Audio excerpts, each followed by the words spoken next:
Good morning students. आज हम हमारी सेकेंड यूनिट स्टार्ट करेंगे काइनेमेटिक्स। उससे पहले हम बताते हैं मैकेनिक्स क्या होती है। Mechanics is a branch of physics which deals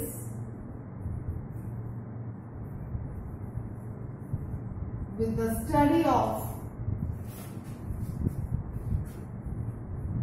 motion of material objects.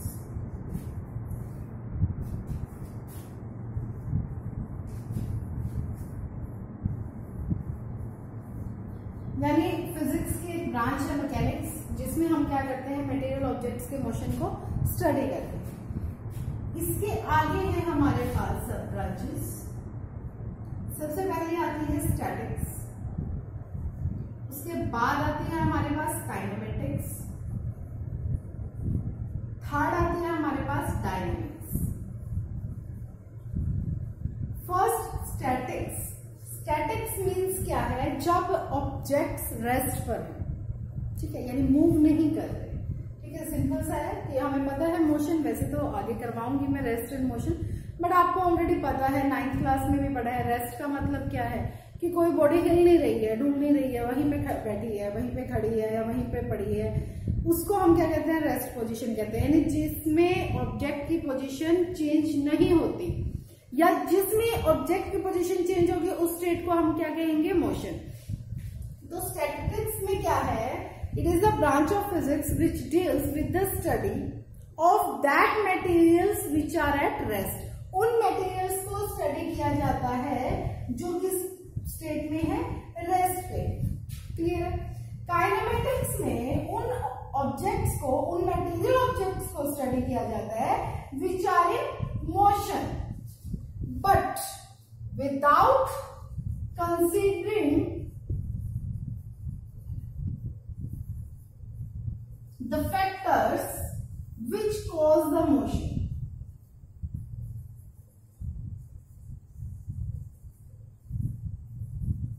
यानी जिसके कारण वो ऑब्जेक्ट मोशन में आया है, उसको स्टडी नहीं कर रहे हैं हम, सिर्फ किसको स्टडी कर रहे हैं, मोशन को, उस बॉडी के मोशन को स्टडी कर रहे हैं। ठीक है।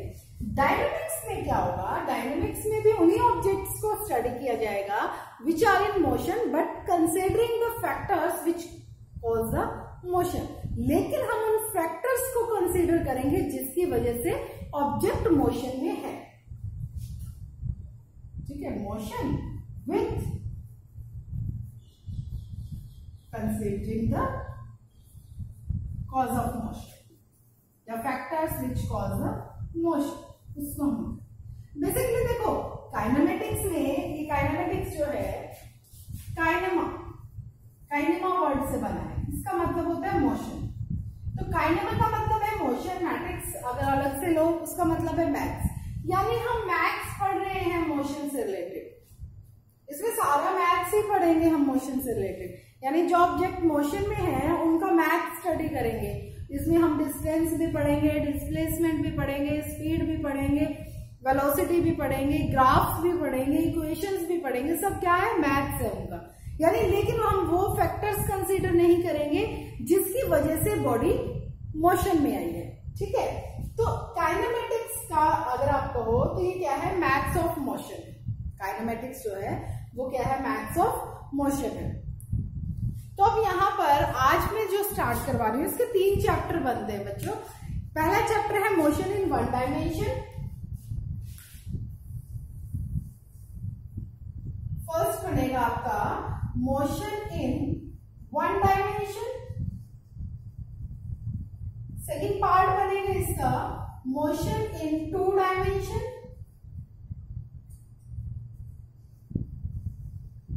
And third one is motion in 3 dimension. बहुत ही इजी चैप्टर है, ऑलरेडी आप लोगों ने 9th में पढ़ा है। सिर्फ फर्क इतना है, इसमें थोड़ा न्यूमेरिकल पार्ट आपको ज्यादा करना पड़ेगा, लेकिन अगर आप टॉपिक अच्छे से समझ लेते हो तो न्यूमेरिकल्स में भी कोई प्रॉब्लम नहीं आएगी। तो हमारे पास 3 पार्ट बने, motion in one dimension. Motion in one dimension का मतलब क्या है, आप एक लीनियर पाथ में मूव कर रहे हो, एक लाइन में चल रहे हो, मतलब जब मोशन में, देखो मोशन में क्या होता है कि पोजीशन चेंज होती है, और आपको पता है मैथ्स में पढ़ा एक्स वाई जेड कोऑर्डिनेट्स पढ़े आपने, तो 3 वेरिएबल हो गए हमारे पास, 3 कोऑर्डिनेट हो गए। अगर एक कोऑर्डिनेट चेंज होता है, जैसे सिंपल सी बात है, ये जो डस्ट है ये यहां से ऐसे जा रहा है, एक लाइन के अलोंग ही जा रहा है ना, तो वो क्या है, मोशन इन वन डायमेंशन, यानी आप ये कह सकते हो रेक्टिलिनियर। रेक्टिलिनियर मोशन मीन्स जब object moves in a line, in a straight line. जब ऑब्जेक्ट किसी स्ट्रेट लाइन में मूव करेगा तब हम उसे क्या कहेंगे, वो कौन सा पार्ट होगा हमारा, motion in one dimension. 2 dimension में क्या होगा, 2 डायमेंशन में होगा, सपोज करो मैंने ये मार्कर की जो कैप है ये ऐसे फेंकी, तो कैसे जाएगी, देखो ये ऐसे भी जाएगी और नीचे भी जाएगी, यानी आगे भी जा रही है और नीचे भी जा रही है। तो इसमें कितने कोऑर्डिनेट चेंज हुए, 2 कोऑर्डिनेट। तो उसे हम क्या कहते हैं, मोशन इन 2 डायमेंशन। इसको आप बोल सकते हो प्लेन, क्योंकि अब मैं बोर्ड पे लिख रही हूँ, बोर्ड पे लिख रही हूँ, या तो मैं ऐसे लिख सकती हूँ या मैं ऐसे लिख सकती हूँ, 2 ही कोऑर्डिनेट चेंज होंगे तो प्लेन है ये, है ना, कोई सा भी प्लेन हो सकता है, X Y, Y Z, Z X, कोई सा भी प्लेन हो सकता है, तो क्या होगा, प्लेन। नेक्स्ट है हमारे पास मोशन इन 3 डायमेंशन। केमिस्ट्री में पढ़ते हो आप, गैसेज, शायद आपने पढ़ा भी हो 10th तक, गैसेज रेंडमली मूव करती हैं, कोई एक्स एक्सिस की तरफ जा रहा है, कोई वाई एक्सिस की तरफ जा रहा है, कोई जेड एक्सिस की तरफ जा रहा है, यानी वहां पर क्या है, तीनों कोऑर्डिनेट चेंज हो रहे हैं, तो उसको हम क्या कहते हैं, मोशन इन 3 डायमेंशन, यानी स्पेस की बात कर रहे हैं। तो सिंपल सी बात है, अगर मोशन इन 1 डायमेंशन है तो हम किसकी बात करते हैं, स्ट्रेट लाइन की। मोशन इन 2 डायमेंशन है तो किसकी बात करेंगे, प्लेन की, यानी वहां पर 2 कोऑर्डिनेट चेंज होंगे। मोशन इन 3 डायमेंशन है तो वहां पे 3 कोऑर्डिनेट चेंज हुए, that means we are talking about space. Clear, ये नोट कर ले, अभी आगे स्टार्ट करते हैं।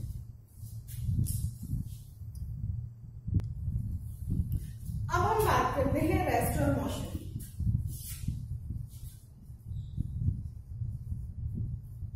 Rest means when object does not change its position with time. An object is said to be 98 statement पढ़ी थी, an object is said to be at rest when it does not change its position with respect to time.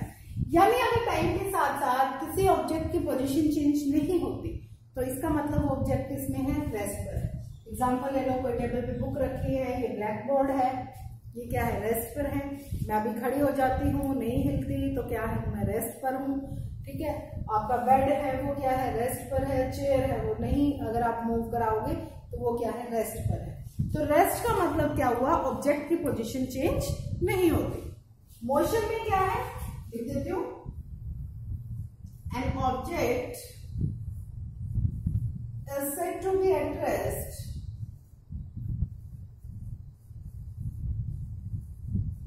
if it does not change its position with time around its surrounding या with respect to its surrounding. And motion, जब object, मैं यहां से move कर रही हूँ, पढ़ा रही हूँ साथ साथ, है ना, तो मैं क्या कर रही हूँ, मूव कर रही हूँ, तो इसका मतलब क्या है, मेरी पोजीशन कॉन्टिन्यूसली क्या हो रही है, चेंज हो रही है। फैन है, फैन कॉन्टिन्यूसली मूव कर रहा है, तभी तो चल रहा है। फैन चल रहा है तो कॉन्टिन्यूसली क्या करता है, मूव करता है, तो that means that is in motion. एक गाड़ी है, रोड से जा रही है, वो भी क्या है, मोशन में है, क्योंकि उसकी पोजीशन फिक्स नहीं है, उसकी पोजीशन टाइम के साथ चेंज हुई है। तो मोशन क्या है, an object is said to be in motion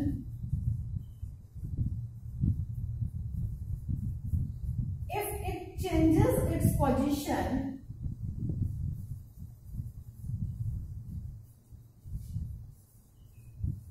continuously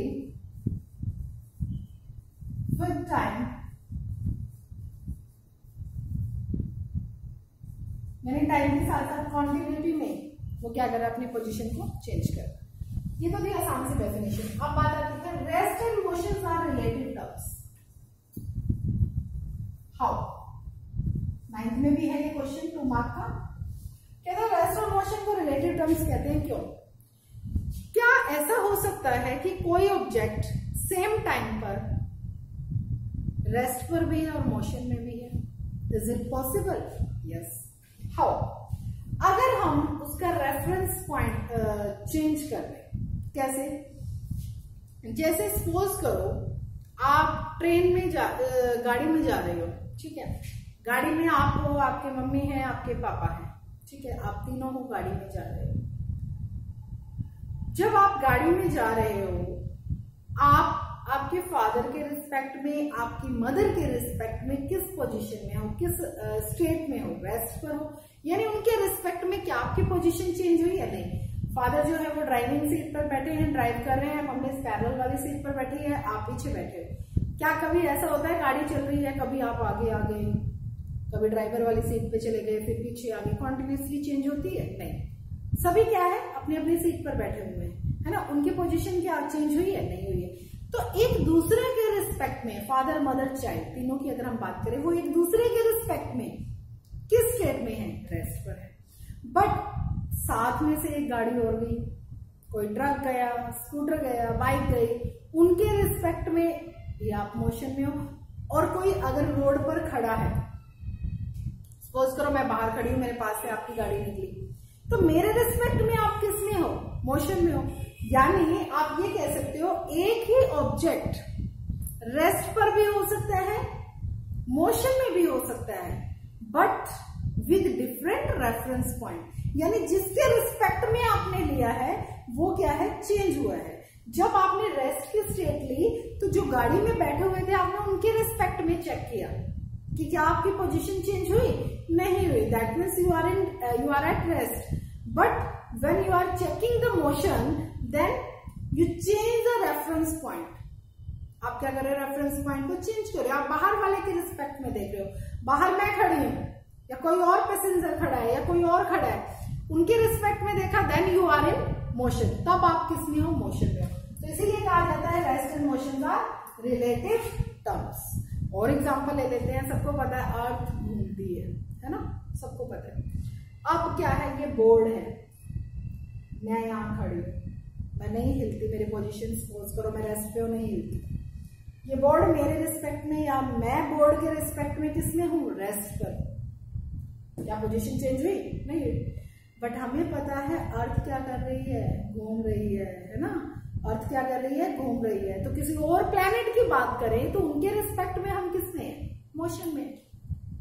suppose करो आप सभी स्टूडेंट्स जो हो वो चांद पर हो, मून पर हो, तो वहां के रिस्पेक्ट में मैं किस में हुई? मोशन में, क्योंकि हमारी धरती घूम रही है। तो आप देखोगे हाँ मैम क्या है? मोशन में। तो इसका मतलब अगर रेफरेंस पॉइंट चेंज कर दे तो क्या हो सकता है? एक ही ऑब्जेक्ट साइमल्टेनियसली रेस्ट पे भी हो सकता है और मोशन में भी हो सकता है। इसीलिए हम कहते हैं rest and motion are relative terms. Clear है? नोट करें।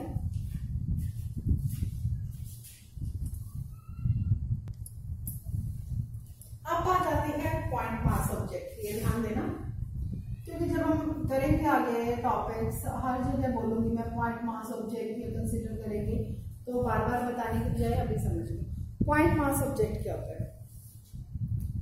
किसी भी ऑब्जेक्ट को हम पॉइंट मास ऑब्जेक्ट कब कहते हैं? जब मोशन के दौरान, ड्यूरिंग मोशन, वो अपने साइज के कंपैरेटिवली ज्यादा डिस्टेंस कवर करे, तब हम उस ऑब्जेक्ट को क्या कहेंगे? Point mass object. यानी पॉइंट मास ऑब्जेक्ट आप ये कह सकते हो, पॉइंट मास ऑब्जेक्ट क्या है? Point mass object is a object when it covers distance more than its own size during motion. Suppose करो एग्जांपल फिर ले लेते हैं, गाड़ी। आप यहां से गाड़ी में चले अंबाला, अंबाला से चंडीगढ़, फिर चंडीगढ़ से अमृतसर, सपोज करो अमृतसर से गुड़गांव, गुड़गांव से फिर हिसार, हिसार से फिर कैथल, लंबा सफर आपने तय किया। तो साइज जो है गाड़ी का उसके कंपैरेटिवली ज्यादा डिस्टेंस कवर की, राइट। बट फिर क्या किया आपने? गाड़ी बैक कर की, वापस वहीं खड़ी कर, हल्के से पीछे करके फिर वहीं खड़ी कर। उसमें क्या हुआ? उसने अपने साइज के कंपैरेटिवली क्या की? डिस्टेंस कम कवर की, है ना। तो जब डिस्टेंस कम कवर की तब तो वो पॉइंट मास ऑब्जेक्ट नहीं होगा। तब सिंपल आप कहोगे कोई ऑब्जेक्ट है, बट अगर गाड़ी ने, जो मैंने लंबा सफर बताया था, इतना लंबा कवर किया था, अंबाला चंडीगढ़ लगा लो, या यहाँ से अंबाला भी लगा लो, या यहाँ से कोई सिंपल सा लगा लो, गाड़ी के साइज से ज्यादा डिस्टेंस ही होनी चाहिए, ठीक है। तो तब हम उस गाड़ी को क्या कहेंगे, पॉइंट मास ऑब्जेक्ट। क्या कहेंगे, पॉइंट मास ऑब्जेक्ट। यानी and a mass object can be considered as a point mass object when it covers, when during motion, वैसे तो जब कवर लिख दिया मोशन के दौरान ही कवर करेगा, during motion it covers greater distance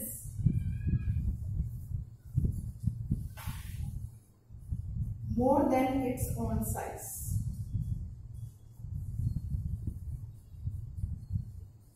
अपने साइज से कंपैरेटिवली क्या कर रहा है, वो ज्यादा डिस्टेंस को, राइट, उसको कहेंगे पॉइंट मास। नेक्स्ट हमारे पास आ जाता है फ्रेम ऑफ रेफरेंस। अभी मैं रेफरेंस पॉइंट बोल रही थी, उसी को एक्सप्लेन करूंगी। फ्रेम ऑफ रेफरेंस क्या है, it is a system of coordinates which describe the position, distance, displacement, velocity, acceleration, anything of the object. यानी जो ऑब्जेक्ट की पोजीशन, वेलोसिटी को डिस्क्राइब करेगा। एक सिस्टम है कोऑर्डिनेट्स का, उसमें X coordinate, Y coordinate, Z coordinate सभी आगे, तभी मैंने बोला सिस्टम कोऑर्डिनेट, ठीक है।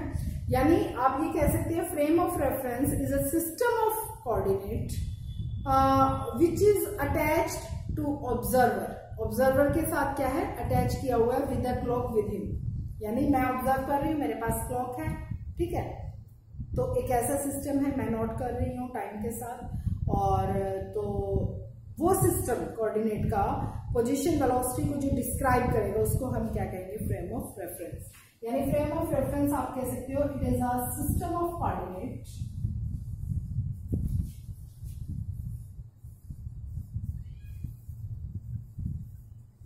which describe, जरूरत नहीं है लिखने की, attached to observer, having a clock with him, etc.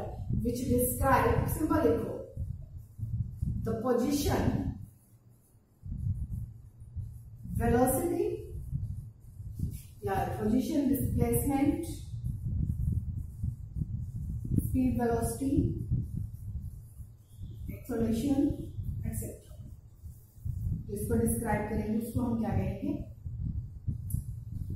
Frame of reference. दो टाइप के होते हैं, inertial and non inertial. Inertial means जिसमें न्यूटन्स लॉ फॉलो होते हैं, न्यूटन्स फर्स्ट लॉ पता है, फर्स्ट लॉ 9th क्लास में पढ़ाया। Every object remains at rest और continues in motion until or unless it is not compelled by any external force। रटा रटाया इन statement. यानी कोई भी ऑब्जेक्ट जो है वो रेस्ट में तो रेस्ट में रहेगी, मोशन में तो मोशन में रहेगी, जब तक उस पर कोई एक्सटर्नल फोर्स ना लगा दे। Newton's first law holds good, Newton's first law does not hold good। Example, अगर मैं इनर्शियल के एग्जाम्पल लेती हूँ, कुछ भी एग्जाम्पल आप ले सकते हो। कोई पर्सन है, बस में बैठा हुआ है, वो रेस्ट पर है, मूव कर रहा है, ठीक है, बाहर वाले के रिस्पेक्ट में मोशन में है, वहां पे आप कह सकते हो कि न्यूटन्स लॉ सारे एप्लीकेबल होंगे।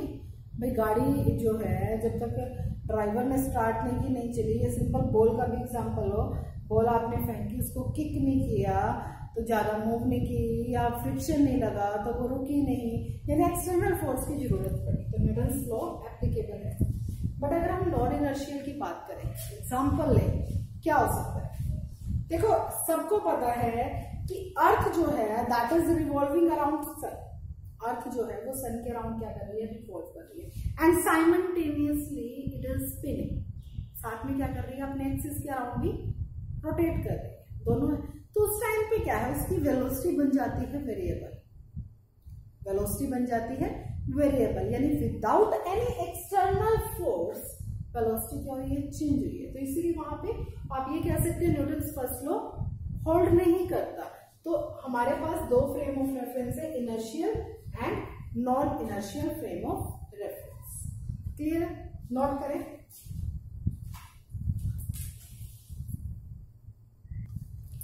चलो बच्चों, आज के लिए इतना ही काफी है। नेक्स्ट वीडियो में करेंगे हम बाकी, क्योंकि अभी आपके न्यूमेरिकल्स पिछले रहते हैं, सिग्निफिकेंट फिगर्स के अभी तक मैंने सेंड नहीं किए ड्यू टू सम रीजन। अभी यहाँ तक करते हैं, नेक्स्ट वीडियो में हम आगे स्टार्ट करेंगे। ओके, थैंक यू बेटा।